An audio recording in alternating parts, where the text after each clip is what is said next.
horizon burned red as if the sun itself had bled into the dust. A lone rider cut across that emptiness, his silhouette jagged against the fading light. He sat stiff in the saddle, shoulders heavy as stone, his coat frayed at the seams, his hat pulled low enough to hide his eyes from the world. The horse beneath him moved steady but weary, ribs faintly visible under its skin. They were a pair of survivors, scarred and silent, carrying something heavier than the trail dust on their backs. The wind carried more than grit tonight. It carried memory. Every gust seemed to whisper names a rider no longer dared to speak. He pressed his jaw tight, as if silence could keep ghosts at bay. But silence never holds forever. A cluster of lanterns glowed in the valley below, a scatter of homes where the prairie dipped and gathered like a cupped hand. He had not meant to stop, but the land had a way of pulling a man toward the living when all he wanted was the company of the dead. Hunger gnawed, thirst ached, and the horse needed water more than he needed solitude. So he rode down, hove soft on the brittle grass, until the first figures appeared in the wash of lamplight. The settlement was no more than 12 houses and a chapel, with pale and splintered from the dry winds. Doors creaked as faces appeared, lined, tired, and weary. Men stepped out with rifles loosely held, not aimed but ready. Their suspicion was sharp, honed by fear. No travel was welcome without reason any more, not with the stories that had spread across the frontier. One of the men, gray at the temples but with fire in his eyes, raised a lantern high. Its light revealed the stranger's dust-caked coat, the glint of brass buttons half hidden at his chest, tarnished but unmistakable. Military once. A commander. A man of war. The lantern holder studied him a moment longer before lowering the light. We've no room for drifters. State your business. The rider slid from the saddle, boots striking the earth with the weight of finality. He didn't reach for a weapon, though a revolver hung low at his side. He only removed his hat, shook the dust loose, and said in a voice cracked but steady, "Water. Feed for the horse." Nothing more. The villagers exchanged glances, as if debating the danger of denying him. It was a woman who spoke then, her voice breaking at the edges. "If you've ever fought for something worth keeping, then fight again. My daughter's gone." Silence draped itself over the gathering. The stranger's jaw shifted, his gaze low. He had sworn to walk past pleas like that, sworn not to bleed for another soul after too much had already been lost. But the weight in her voice dug into him like a thorn under the skin. He looked up, his eyes catching the lantern light, tired yet sharp. "How long?" "2 nights," the woman whispered. "Taken from her bed. Men rode in from a canyon. Not outlaws looking for coin. They spoke of cleansing, of fear, of power. Terrorists, that's what they are. She's only 12. Her voice cracked, and the lantern shook in her hand. "Sheriff's dead. The rest of us can't stand against them. But you," she let the words hang, heavy with desperation. The commander's throat tightened. "A child. Stolen. Bound somewhere in the wasteland." He pictured wide. Terrified eyes staring through darkness, waiting for help that would never come. He pressed his lips then. His past had taught him one thing. Not everyone could be saved. But that truth was a bitter poison, and her plea had forced him to swallow it again. The men bristled, muttering that it was too late, that chasing death only bred more death. One spat in the dirt, swore he wouldn't risk his family for another's.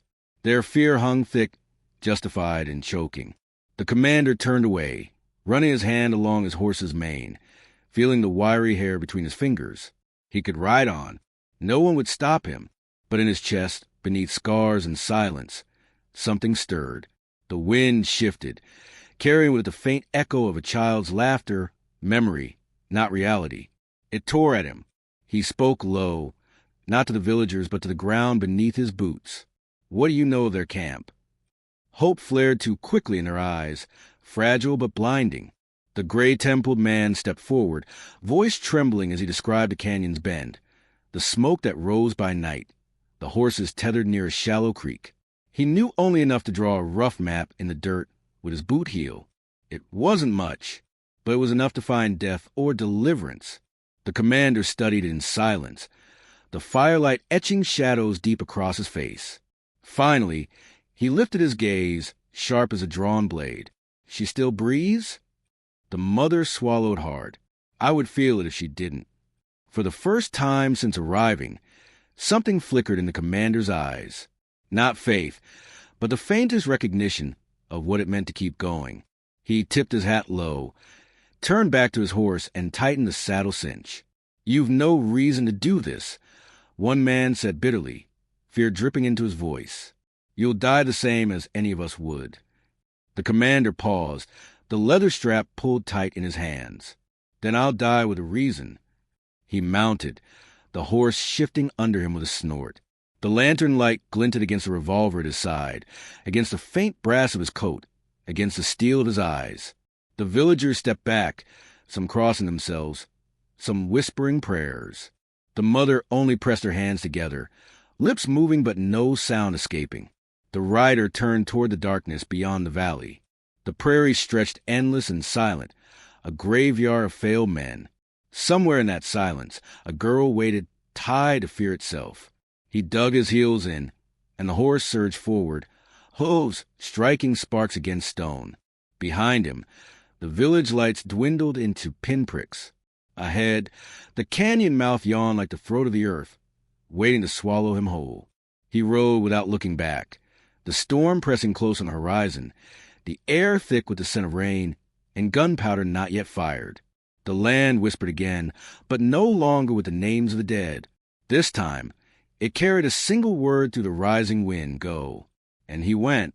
The canyon swallowed him whole. Rock walls rose jagged on either side, scarred and sharp, as if the land itself had been carved by a furious hand. Shadows clung to the stone, hiding in every crack, waiting in every bend. The commander rode slow now, guiding his horse over loose shale, his eyes tracing the faintest signs. Hoofprints pressed shallow into dust, the remains of fire smudged black against stone. The trail was clear enough for a man who knew how to see. He had hunted men before. He hated that he remembered how. Each bent weed, each broken branch spoke like a voice from the earth. They had passed here, careless in their triumph. Their laughter still seemed to echo, though the canyon itself was silent. The deeper he rode, the tighter the air felt. The walls closed in, the sky above reduced to a narrow stripe of dying light. His horse's breath steamed against the cool rock, each snort too loud, each hoof fall a warning. The commander slid from the saddle, one hand on the reins, choosing to walk. Quieter that way, closer to the ground, closer to the signs. Hours bled, the night thickened, stars hidden by the rock's embrace. At last, the faint glow of fire touched the stone ahead, trembling against the walls. He crouched low, leading his horse behind an outcrop, leaving the beast tethered where shadows held fast. Alone, he pressed forward, every step measured, every breath counted. The camp revealed itself in fragments. First the smoke, trailing faint against the stars. Then the flicker of fire, flames snapping around wood. Then voices, rough, guttural, thick with the kind of certainty only violence breeds. He lowered himself into the dirt, belly to ground, and pulled himself closer until the camp lay open before him. Half a dozen men sprawled around the fire, rifles leaning against stones, pistols heavy at their hips. Their laughter was harsh, cutting the quiet like broken glass. Beyond them, a crude pen of rope and timber stood near the canyon wall. Inside it, small and still, sat the girl. Her wrists were bound, her hair tangled across her face. Even in shadow, her eyes caught the firelight. They were not empty. They burned with something stubborn, something alive. The commander's chest tightened. He had seen prisoners before, men and women whose spirits had long since been beaten down. But this child stared at the fire not with surrender but with fury, as though daring the flames to consume her. That fire in her gaze struck him harder than the rifles ever could. He stayed low, watching, measuring. Every movement of the outlaws, every tilt of their bottles, every careless laugh became part of the pattern. He counted rifles, counted knives, counted steps between fire and girl. The canyon itself seemed to listen with him, the wind holding still as though the land waited for his decision. His hand hovered near the revolver at his hip.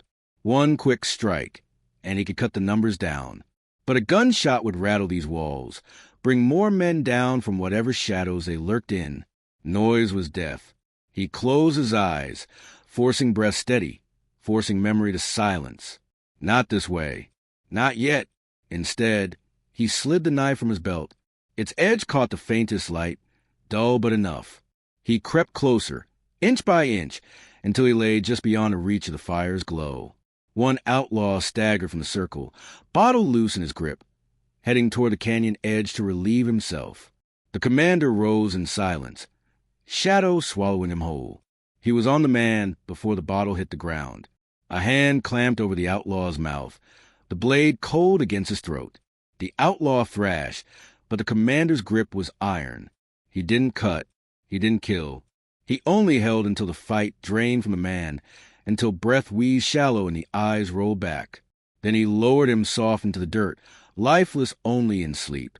The commander wiped his hand against his coat, not from blood but from memory, from the weight of what almost was. His gaze drifted back to the girl. She had seen him. Her eyes widened just slightly in the firelight. She did not scream, did not call out. Instead, she pressed her bound hands tighter against her chest, a signal clear as any word, wait.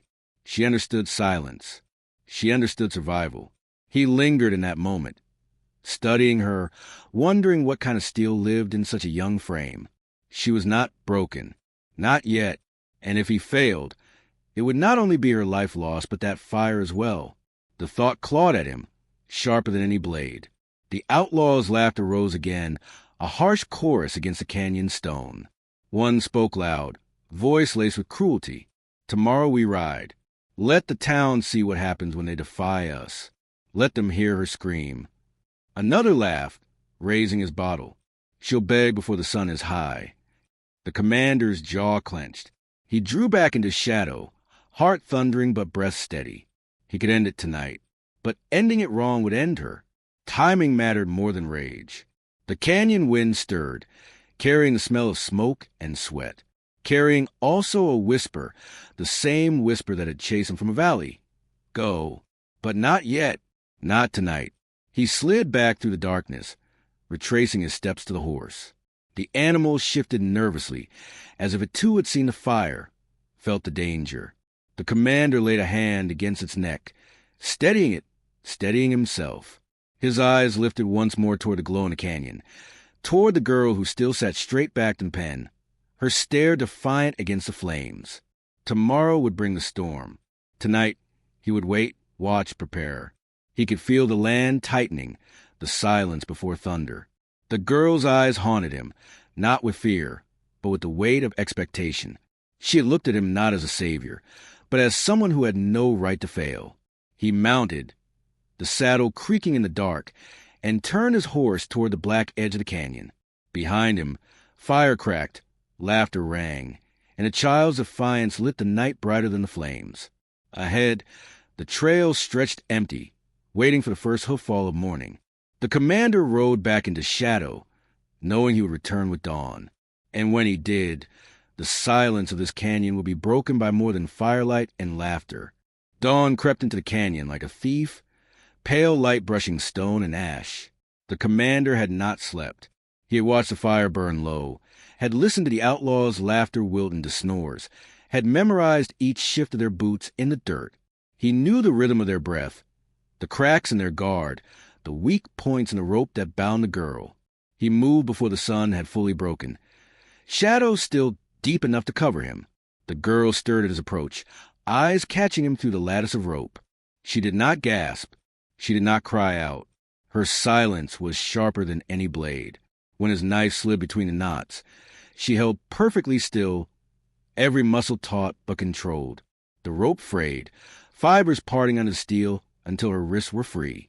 She rubbed them raw against her dress, but did not complain.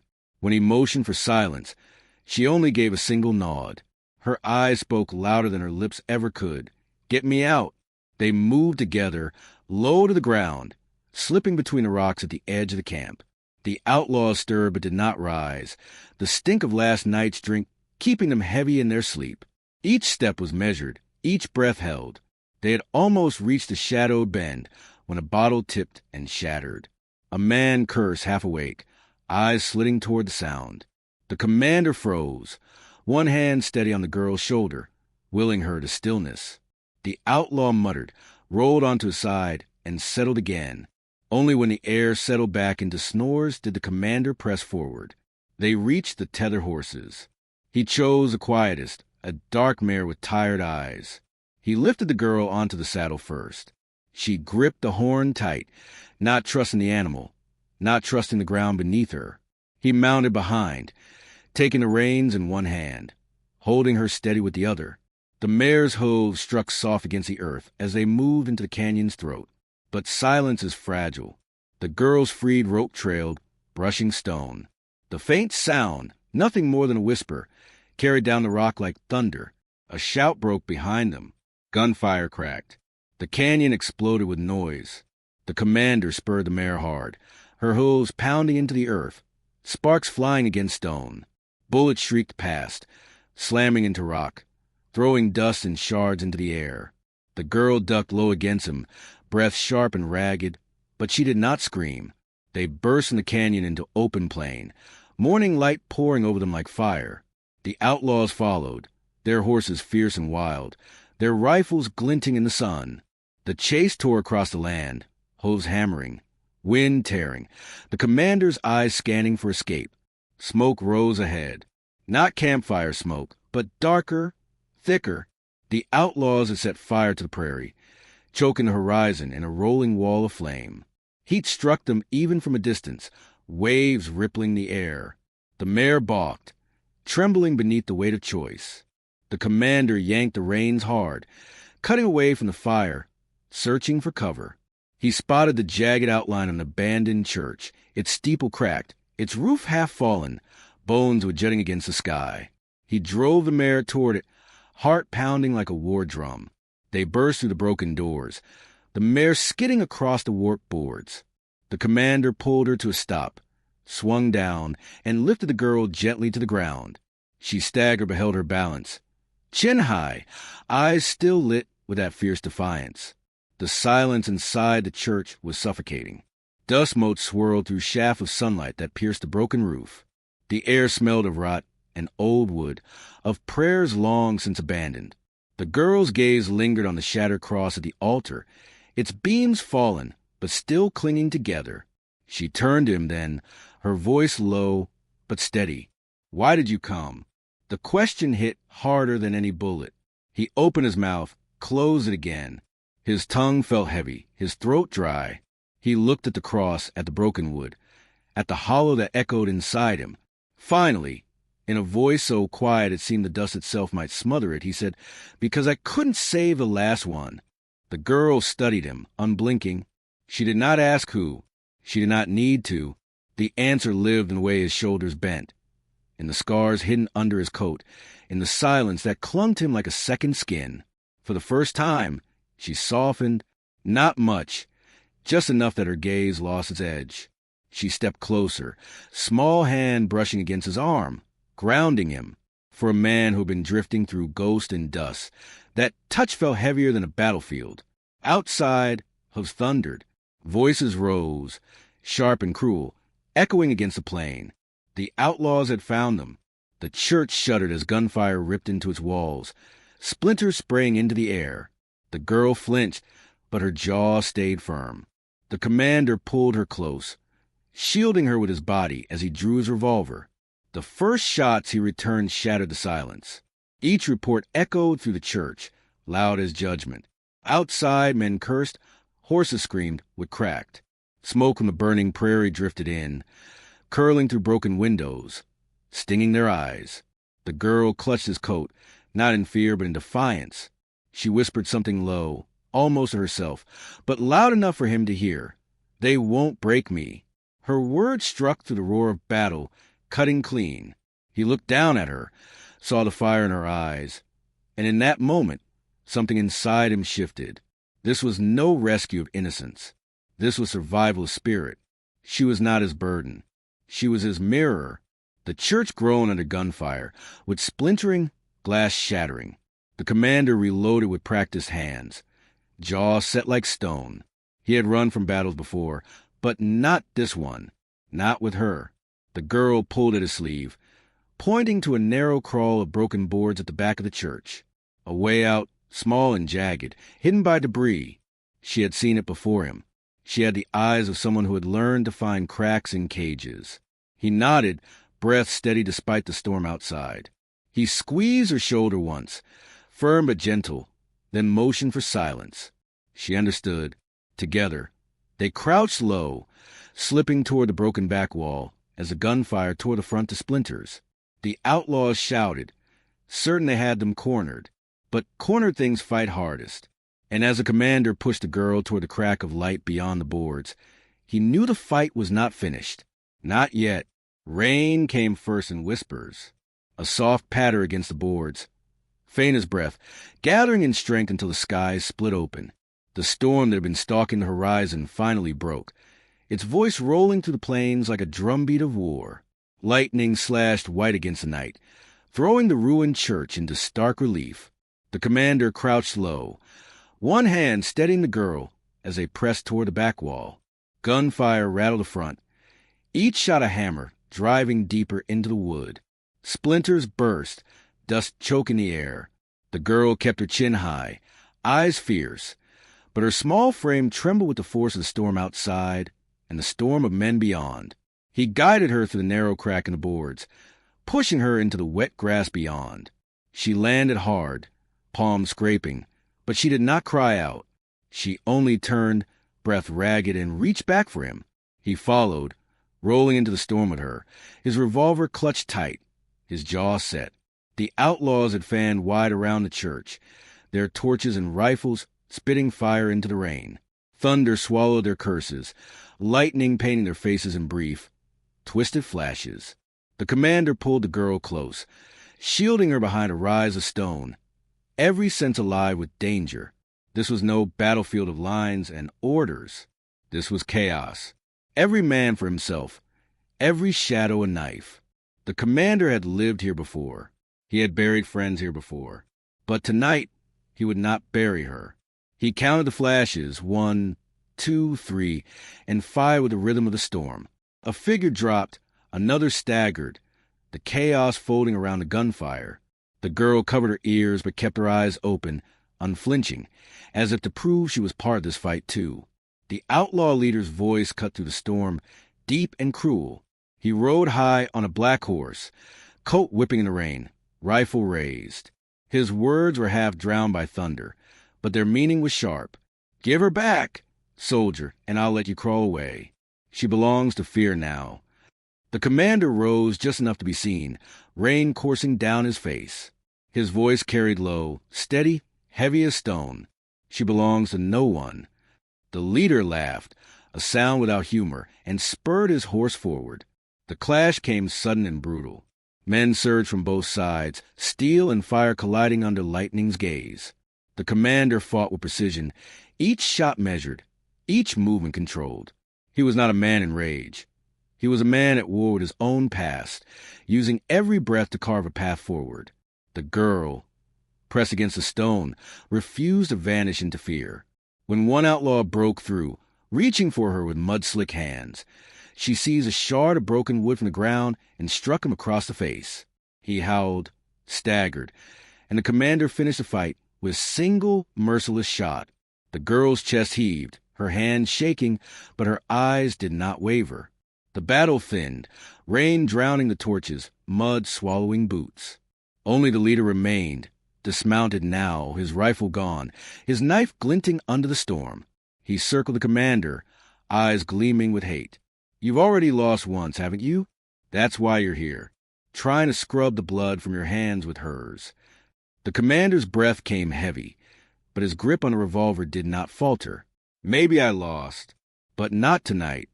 The leader lunged, knife flashing. The two men collided, mud and blood mixing under their boots. The revolver clattered away into the grass. They grappled in the rain, fists in fury, the storm itself roaring approval. The knife slashed across the commander's arm, hot pain searing through him, but he locked his grip on the leader's wrist, forcing it down, inch by inch, until the blade turned. For a heartbeat, he could end it, drive the steel through, spill blood into the rain. His breath caught, memory clawing at him. faces of the fallen, children lost, promises broken. He hesitated, caught between justice and mercy, vengeance and redemption. The girl's voice cut through the storm. Not a plea, not a cry. A single word, fierce and certain. Enough. It steadied him. His hand wrenched the knife away. Flinging it into the mud, he shoved the leader down, holding him pinned. For the first time, the outlaw's eyes flickered with fear. The commander's revolver lay just beyond reach, glinting in the rain. He could take it, and the story in thunder. But the girl's word echoed, louder than the storm. Enough. Before he could decide, lightning split the sky, striking the church behind them. The steeple, blackened and broken, crashed into the mud with scream of timber. Flames roared as rain battled wood, chaos swallowing the battlefield. When the smoke cleared, the leader lay crushed beneath the ruin, fate making the choice he would not. The commander staggered back, chest heaving, rain washing the blood from his arm. The girl rushed him, hands gripping his coat, eyes searching his face. He met her stare, saw not fear but trust, and felt something loosen in his chest that had been bound for years. Around them, silence returned. The outlaws who lived had fled into the storm. The church burned low, its flames hissing under rain, its cross shattered into ash. But the land itself felt lighter, as if it too had survived something heavy. The commander knelt, meeting the girl at her height. His voice was rough, nearly broken. "You're safe now." She shook her head, water streaming down her face. "No, we're safe now." He let the words settle, let them wrap around him like the first warmth after winter. Then he rose, lifting her onto the dark mare once more. He mounted behind her, his arms steady around her frame, and turned toward the horizon. The storm thinned, clouds parting to reveal the faint blush of dawn. Smoke still curled from the ruin behind them, but ahead stretched open plain, endless and waiting. The horse carried them forward, hooves soft against the wet earth. The commander's eyes, once haunted and hollow, softened as he looked at the road ahead. The girl leaned against him, small but unbroken, her fire now part of his own. The prairie wind swept past them, no longer whispering of ghosts, but of something new, hope, and they rode toward it.